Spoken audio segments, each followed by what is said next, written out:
ഇന്ന് ഞാൻ കുറേ ടെൻഷൻ അടിച്ചൊരു ദിവസമായിരുന്നു. ഇന്ന് നമ്മളെ കോഴിക്കോട് നൂറയിൽ വന്നിട്ട് നമ്മൾ മെഡിക്കൽ ചെക്കപ്പ് ഫുള്ള് ചെയ്തൊരു ദിവസമായിരുന്നു. അതിൻ്റെ റിസൾട്ട് വന്നു. പ്രതീക്ഷിച്ച റിസൾട്ടേ വന്നുള്ളൂ. കാരണം എനിക്ക് 6 മാസം എക്സസൈസ് ഒന്നും ചെയ്യാതെ കുറച്ച് ഭക്ഷണമൊക്കെ കൺട്രോൾ ചെയ്യാതിരുന്നപ്പം 6 മാസം മുമ്പ് എനിക്ക് നോർമലായ എല്ലാ സാധനവും അടിച്ച് കയറി എന്നുള്ളതാണ്. പിന്നെ ഏറ്റവും വലിയൊരു സന്തോഷം എന്താണെന്ന് വെച്ച് കഴിഞ്ഞാൽ എൻ്റെ കൊറോണറി കാൽസ്യം സ്കോർ നോക്കിയപ്പം അത് 0 ആണെന്നുള്ളത്. പക്ഷേ എൻ്റെ ശരീരത്തിലേക്ക് നോക്കുമ്പം ശരീരത്തിൽ ഫാറ്റ് വളരെ ഒരുപാട് കൂടിയിട്ടുണ്ടെന്നുള്ളത്. ഒരുപാട് മസിൽ മാസാണെങ്കിൽ പറ്റ വീക്കുമാണ്. അത് നമ്മൾ വാർദ്ധക്യത്തിലേക്ക് നീങ്ങുന്നതിൻ്റെ സൂചനയാണ്. അതായത് 50 വയസ്സിലേക്ക് അടുത്തുകൊണ്ടിരിക്കുമ്പം ഒരുപാട് കാര്യങ്ങൾ ഇനി ശ്രദ്ധിക്കേണ്ടതുള്ളൊരു സൂചനയാണ് എനിക്ക് നൂറേന്ന് ഇത് ചെയ്തപ്പം മനസ്സിലാക്കാൻ പറ്റിയത്. എൻ്റെ നല്ല അടിപൊളി സർവീസായിരുന്നു, ഒരു രക്ഷയില്ലായിരുന്നു. അപ്പോൾ എനിക്കത് നോക്കിയപ്പോൾ എൻ്റെ എല്ലാ ടെസ്റ്റും ചെയ്തു. അപ്പം എൻ്റെ ബോഡി മെഷർമെൻറ്റ് എല്ലാത്തിലും എനിക്ക് നല്ല കുഴപ്പമില്ല. ഗ്ലൂക്കോസ് മെറ്റബോളിസം, ബ്ലഡ് കൗണ്ട് ഇതൊക്കെ നോർമലാണ്. കിഡ്നി ഹെൽത്ത് നോർമലാണ്, ലിവർ ഹെൽത്ത് നോർമലാണ്, stomach health, thyroid health, urine health. പക്ഷേ എന്നെ ചതിച്ച ഒരു സംഭവം എൻ്റെ വിസറൽ ഫാറ്റാണ്, ഈ കുടൽ വയറെന്ന് പറഞ്ഞാൽ.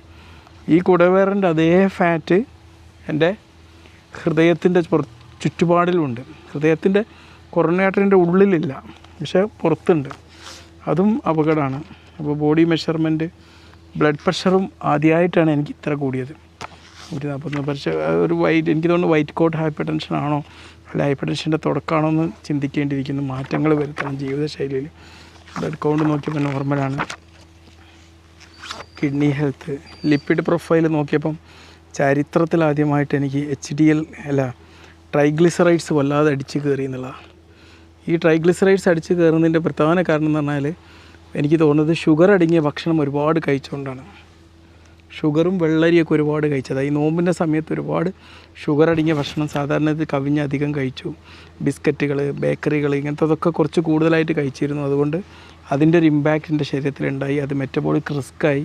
കാരണം നമുക്കറിയാം ഷുഗർ അടങ്ങിയ ഭക്ഷണം കഴിച്ചാൽ ഡയറക്റ്റ് ഫ്രക്ടോസാണ് നമ്മളുള്ളിലെത്തുക, ലിക്വിഡ് ഷുഗർ. അത് നേരെ എന്ത് ചെയ്യും, ട്രൈഗ്ലിസറൈഡ്സ് ആയിട്ട് സ്റ്റോർ ചെയ്യും. അതിൻ്റെ ഒരു അവസ്ഥ കണ്ടു. തൈറോയിഡിൻ്റെത്, സ്റ്റൊമക്ക് ഹെൽത്ത്, ക്യാൻസർ അങ്ങനത്തെ റിസ്ക് ഒന്നും എനിക്കില്ല എന്നുള്ള വളരെ സന്തോഷമാണ്. പക്ഷേ എൻ്റെ വിസറൽ ഫാറ്റ്, അതിനുവേണ്ടി എന്തായാലും ഏറ്റവും പെട്ടെന്ന് എമർജൻസി ആയിട്ട് ഇന്ന് തന്നെ ഞാൻ ആക്ഷൻ എടുക്കണം.